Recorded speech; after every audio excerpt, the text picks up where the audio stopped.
How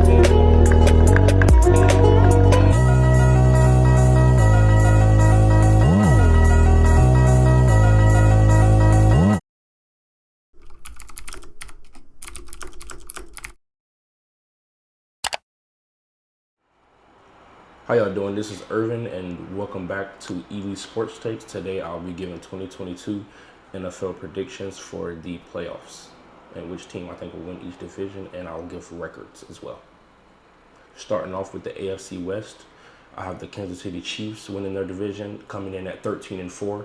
I think the loss of Tyreek Hill is a big impact, but one of the most creative coaches ever, Andy Reid, obviously is going to be able to, make some moves to still have that offense elite. And I think the addition of the rookies on the defensive side of the ball that they've added, and as well as the depth that they've added, I like the physicality and the new culture that I see on the defensive side of the ball. So I have them winning the division and coming in at 13-4. Okay, those Chiefs. Who do you look to really step up this year? And I kind of agree with your assessment there. Who do you look to really step up from that Chiefs organization this year? So for years, everybody's been scared of the speed that the Kansas City Chiefs have. Losing Tyreek Hill, that's probably one of the fastest players maybe ever, and definitely of my time. I'm only 20 years old. He's the fastest player I've ever seen.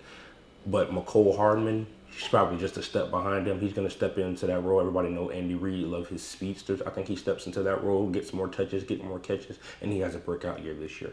Okay. Next up, we have the AFC South. I've got the Tennessee Titans coming in at 12-5, winning their division. They take it back from the Colts, who last year, had a resurgence of, Jonathan Taylor coming out there and making some big numbers and making some big plays for them. But I think they take it back this year. Derrick Henry has a big year, and they take a step back up this year, and they prove why they're still an elite team with an elite run game. Sounds good. A lot of people agreeing with you there. Go ahead. With the AFC North, we have coming in. I have the Browns coming in at 14-3. I have them as the number one team in the NFL next year. Deshaun Watson adding one of the best quarterbacks in the league, in my opinion, coming from Baker Mayfield, who, in my opinion, is a below-average quarterback, and they were still able to make multiple playoff runs, make it to an AFC championship game. I think they're just going to be a tough team to beat, and I think that they end up as the number one team in the NFL, and they win the AFC North. Do you think that quarterback, and I like the Browns too, do you think that quarterback can stand up under the pressure of, and being, a lot of people are seeing them as the best team out there, do you think he can stand up under that pressure this year?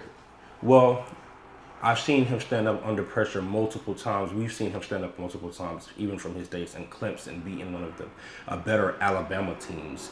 People saw that. They saw him beat Alabama back in Clemson, and that was just, a marquee game for him that, a lot of people will never forget. And being in a dysfunctional organization in Houston, that a lot of people just, haven't been able to deal with, and he was able to stand up, was pretty good for them, a loyal quarterback, and even despite all the turmoil around him, he was still able to put up great numbers and be a very good leader. So yes, I think at a better organization with better teammates and better coaching, he stands up to the pressure, and they have a great year this year. Good point. Okay, who you got next? In the AFC East, I have the Buffalo Bills. So a lot of people, are talking about the Miami Dolphins and, the addition of the speed that they have, and, and how this is a make or break year for Tua Tagovailoa. I don't think he's a very good quarterback. I don't think Tyreek Hill, the addition of him is going to too much impact things, although I do think it gives them an impact. Obviously having the fastest player in the NFL, is going to help, and having an elite speed everywhere is, going to help. But I just don't see them, being able to take down those Buffalo Bills, and I have them coming in at 13-4 with an elite offense and an elite defense, and Josh Allen, who I take things a step up this year and wins MVP. Okay, and where do we go next? So our wild card teams, our three wild card teams. First, I have the Baltimore Ravens coming in at 12-5. The return of Lamar Jackson, adding Kyle Hamilton in the draft. I think this year they have some young guys who are going to take some steps up. Owe, Dobbins is coming back, Edwards is coming back, Bateman is coming back. They're going to be a tough team to beat. Obviously the Ravens were still in playoff contention last year with injuries everywhere on their team, including Lamar Jackson, their quarterback. And I just think with all those additions that they have coming back, and plus the pieces they added, I just don't see any way that they can not make the playoffs. The only reason I don't have winning the division is because the addition of Deshaun Watson. Okay, real quick, will Lamar Jackson be 100% this year, in your opinion? Absolutely. Okay, moving on. Who you got next? AFC West, probably the toughest division in the NFL this year. I think the Raiders, behind the Chiefs, come in at 11-6. I think that the addition of Devontae Adams, I mean, obviously his connection with Derek Carr is there. You know, a great quarterback, an elite receiver. Most people, you know, have him as the best receiver in the league. It's just going to be a great duo, and I just think that they're going to be a little bit too unstoppable to not make the playoffs. And the addition of Chandler Jones with Max Crosby is going to be elite as well, and I think that helps them a lot. Okay, and real quick, you talk about him being the best receiver in the league, and I don't argue with you on that. If you had to do with a second best, or your top two, who would be right running neck and neck with him, or a little behind him for receivers in the league at I this have time? Justin Jefferson as number two for the Minnesota Vikings. You know, a lot of the top receivers. You see that they have elite quarterbacks. Justin Jefferson's been able to do elite things year one and year two with an average quarterback. In my Without the opinion. elite quarterback, Yeah. agreed. Okay, where you go next? In the last spot, I have, like I said, that AFC West is a very tough division. I have two teams making it in the wild card from the AFC West, and I have the Chargers. Maybe a little bit of a surprise to people that the Broncos don't make it, but I have the Chargers coming in. Adding Khalil Mack alongside Joey Bosa is going to just be terrifying. Just flat out terrifying for teams. That's going to be some elite pass rushing coming at you real quick, and it is going to be terrifying for a lot of quarterbacks. And I think that they make the playoffs at 11-6, and that we see a big step up from Justin Herbert as well as one of the young elite quarterbacks. I look forward to seeing that. Okay, where you take us next? On to the NFC side. So we're starting off with the NFC West. I have the Arizona Cardinals as the number one team in the NFC. I have them coming in at 13-4. And I think that last year they got off to a great start, and then they slowed down a bit. You know, injuries derailed them, and things, they took a step back. I think this year losing DeAndre Hopkins due to suspension isn't going to hold them back too much. And adding Hollywood Brown, I think they have an elite offense this year. I think they have one of the better offenses of all time, and we'll be talking about this offense for years to come. And I think they have a 13-4 season this year and win the NFC West. Okay, where you taking us to after that? Down to the south, I have the Tampa Bay Buccaneers. Tom Brady unretiring, coming back obviously for more Super Bowls to terrorize everybody. Still an elite team. I think the loss of Ronald Jones to the Chiefs actually helps them a bit. I think Leonard Fournette getting more carries. I think he resurges as a top 10 running back in the NFL with more touches, and you see him start to look like that running back that he was in Jacksonville, and he gets more touches, and he gets a lot more production, and I think he's going to have a big year this year, and I have the Bucs going 13-4.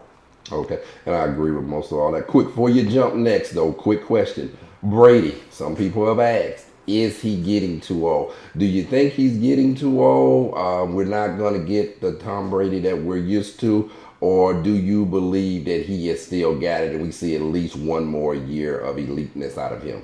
So right now with sports, we're seeing two people right now that are just defying history. Basically, LeBron James and Tom Brady are just doing things at their ages that we basically have never seen. Tom Brady is 44 years old, and my goodness, he's still an elite quarterback, still has a great IQ. He just knows what to do in every situation, and I think you can't take anything from somebody who knows what to do in every single situation that you put in front of him. So I do think that Tom Brady's still an elite quarterback, and I actually have him as the third best quarterback in the NFL. Okay. Yeah, okay.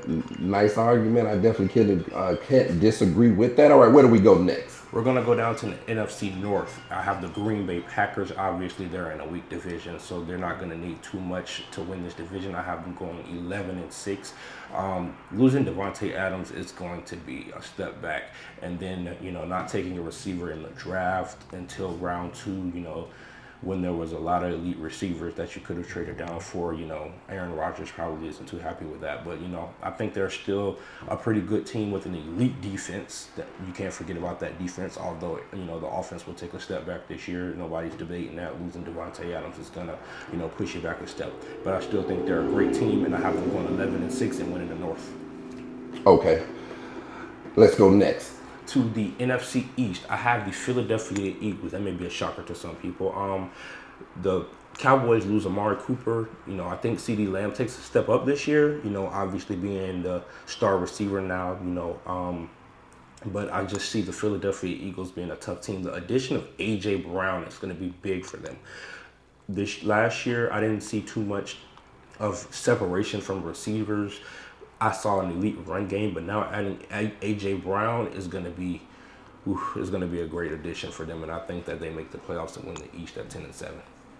Okay. All right. Carry on. So, wild card teams, we have three. First, I have the 49ers, and you may recall I said that the AFC West is the best division in the football, where the NFC West is right behind it, in my opinion, because I have the 49ers winning 12 games, but not good enough to win the division because of how good the Cardinals are.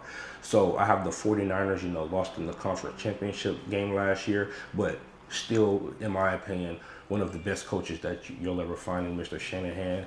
And, I think Trey Lance is a lot better than people think he is. And I think that this year they'll turn some heads.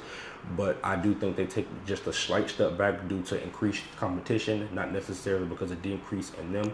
So I think they take a step back and go 12-5 this year, and they don't win the division, but they end up as a wild card team. Agreed. 49ers, I know we got to close out here, but 49ers, one of my favorite teams from back in the day. I'm hoping they can, some people can step up there and maybe make something happen. We'll definitely see. So we have the Los Angeles Rams, your defending Super Bowl champions. Aaron Donald, to me, I may be a young guy, so probably a lot of people disagree with this, but I think he's the greatest defensive player ever. That may turn some heads, but I think he regresses a bit this year. I think Cooper Kupp is not going to be able to have the same year he had last year. So I think they take a step back, and again, because of the big year I see coming from the Cardinals, I see the Rams taking a step back, and I think they end up 10-7, but still as a wild card team, a dangerous wild card team that is. Nobody's going to want to see the Rams in that first round, but I think they do make the wild card game. Okay, you can go ahead and round it out for us then. So I have the Panthers coming in as the 7th seed. I think the Panthers, Christian McCaffrey is still an elite running back, and I think he shows people this year why he is still not to be messed with, and why he should still be in the conversation for the best running back in the league. And I think they have a young, hungry defense, and I think you see a step up this year from Brian Burns on the defensive end. I think this is a great team that's going to step up, and they're going to make a playoff run and end up in that 7th seed at 10-7. All right. Anybody else that we missed? Anything else? That's gonna wrap it up for us today. All right, Earvin. If you haven't, make sure you subscribe to Ely Sports Talks. Hit that thumbs up. Hit that bell notification so that you are notified when the next video is dropped. And until the next time, later.